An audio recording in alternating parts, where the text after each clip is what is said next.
হরে কৃষ্ণ। সেই ভগবানের কথা কিছু বলবার চেষ্টা করছি।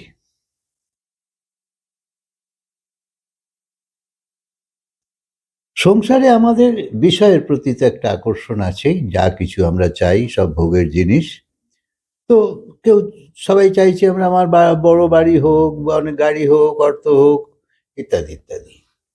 কিন্তু শাস্ত্র বলছে অর্থ পরহিতের জন্যে, পরমার্থের কাজে লাগাও। যদি নিজের ভোগের জন্যই লাগাও তাহলে ঠকে যাবে। তোমার ভোগের পরেতে যা বাঁচবে সেটি তো হলো যোগ্য অবশিষ্ট।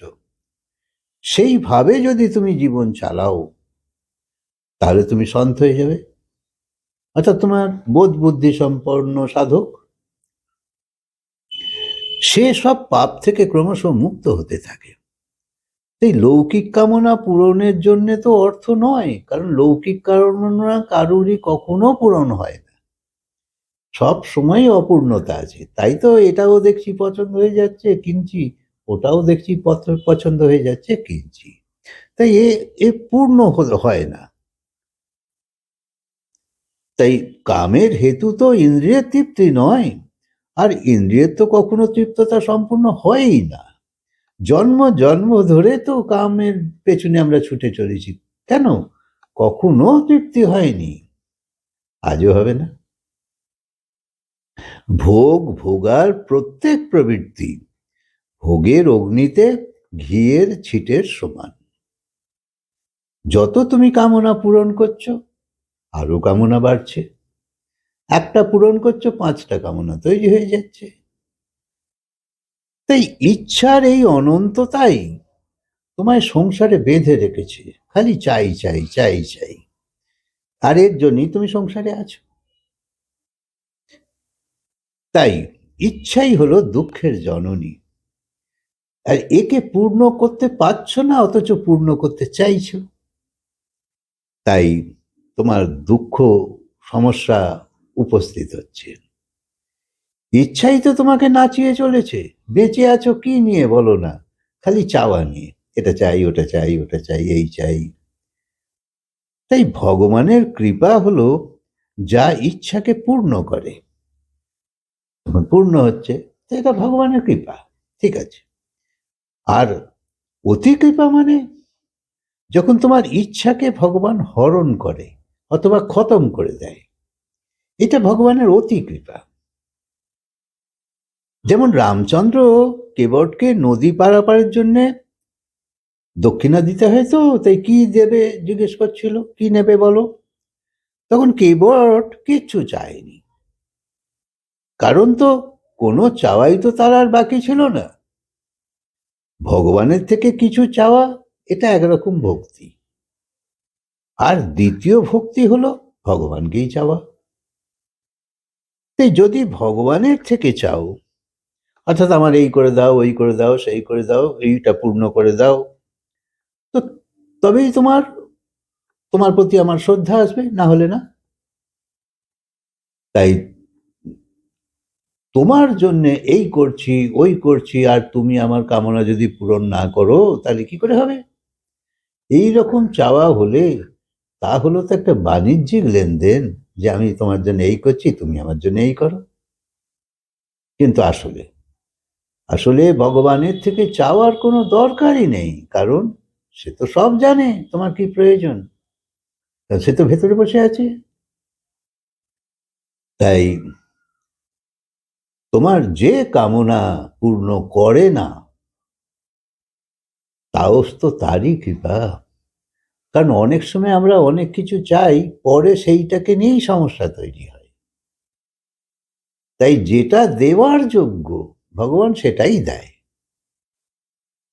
ভগবান তোমার সব কথা যদি শোনে তাহলে কি তোমার কল্যাণ হবে? না, কারণ তুমি তো বাচ্চা ছেলের মতন নানা কিছুই চাইছো, আর সে যদি সব শুনে তোমায় দিয়ে দেয় তাহলে কি করে হবে? বাচ্চা যদি ছুরি চাইছে তো মা কি করে দেয়? মা তো জানে ছুরি বিপজ্জনক হবে, হাত কেটে ফেলবে, তো দিতে পারছে না। যতই কাঁদুক যাই করুক, দু এক ঘা দিয়ে দেবে তাও ভালো। তবু তো দেবে না কেন? মা জানে যে এটা অহিতকর ওর কাছে। সেরকম ভগবানও যেটা অহিতকর সেটা তোমায় কি করে দেবে বলো? বলবে এটা তোমাকে না দিলেই ভালো। তাই সেই রকম কখনো কখনো তোমার চাওয়া ভগবান পূর্ণ করতে পারে না। তুমি যা চাইছো তাই দিয়ে যেমন তোমায় কৃপাও করে, সেরকম কখনো কখনো তোমাকে না দিয়েও কৃপাই তো করছে। তাই তোমার নিজের হিত অহিতের জ্ঞান না থাকতে পারে, কিন্তু ভগবানের তো আছে। তাই প্রভু তো সর্বজ্ঞ, তুমি সেই রকম তো অজ্ঞানী। তুমি তো বুদ্ধু বাচ্চার মতন খালি চাইলে ঝুলি পেতে তো বসেই আছো। যদি বাবার কাছে বাচ্চা রোজই হাত পেতে কিছু চায়, বাবা আজ এই দাও, বাবা আজ ওই দাও, একদিন তো বাবার মনে হবে এ আমার কেমন সন্তান যে খালি রোজই হাত পেতে দাঁড়িয়ে পড়ে। এরম ভগবানও ভাবে যে এ আমার কেমন ভক্ত যে খালি চাইতেই জানে, আর কিছু না। তাই কখনো তো বলো, ভগবান আমি তোমার থেকে কিছু চাই না, আমি তোমাকে চাই। যদি এই কথাটা বুঝতে পেরে যাও তাহলে তোমার জীবনের কল্যাণ হয়ে যাবে। কেননা তোমাকে পেয়ে গেলে তো আর পাবার কিছু বাকিই থাকবে না, কারণ ভগবানই শুধু পূর্ণ। পূর্ণকে প্রাপ্তি করলে তোমার আর অপূর্ণতা থাকবে কি করে? তাই তোমাকে না পেলে তো কিছুই পেলাম না, কারণ সংসারের থেকে অনেক কিছুই পাচ্ছি, সংসারও অনেক কিছুই পাচ্ছি, তবুও সংসারে যাতায়াত আমার থামছে না। কেননা আমার এখনো বাসনা অপূর্ণ আছে। এই বাসনা পূর্ণ করবার জন্যই তো আবার আসছি, নাহলে আমার আসার কি দরকার? তাই যা পেলাম এখানে তাও বেকার হয়ে যায়, সব ছেড়ে চলে যেতে হয়, এই কষ্ট নিয়ে আবার আসতে হয় যে আবার পেতে হবে, আবার পেতে হবে, এবার আর কিছু ছাড়বো না, সব রেখে দেবো। কিন্তু কেউ পারে না। তাই ভগবানের কাছে প্রার্থনা করো যে হয় তুমি আমার হয়ে যাও, না হলে আমাকে তোমার করে দাও। তাহলে এই অপূর্ণতার বীজ নষ্ট হয়ে যাবে। তাই কামনার তো কোনো শেষ নেই। তাই ইন্দ্রিয়কে তৃপ্ত করাই তো জীবনের হেতু নয়, কারণ জীবন এগোতে থাকুক এই আমি চাই, সৃষ্টি চলতে থাকুক চলতে থাকুক। তো বলছে তাহলে জীবনের হেতুটা কি? তো জীবনের হেতুই হলো সেই মূল তত্ত্বকে জানবার চেষ্টা করা। অর্থাৎ জীব আসলে কি, যার শক্তিতে এই সব কিছু সংসার চলছে, যার শক্তিতে সব শরীর গতিশীল আছে, সেই তত্ত্ব কি? সেই তত্ত্বকে জানবার জন্যই আমরা আসলে এই জীবন পেয়েছি। তাই সেই তত্ত্বকে জানবার পথে এগোতে গেলে ভাগবত কথা তোমায় বিশেষ সাহায্য করবে। হরে কৃষ্ণ। কথাকে আজকে বিরাম দিই, আবার বলবো।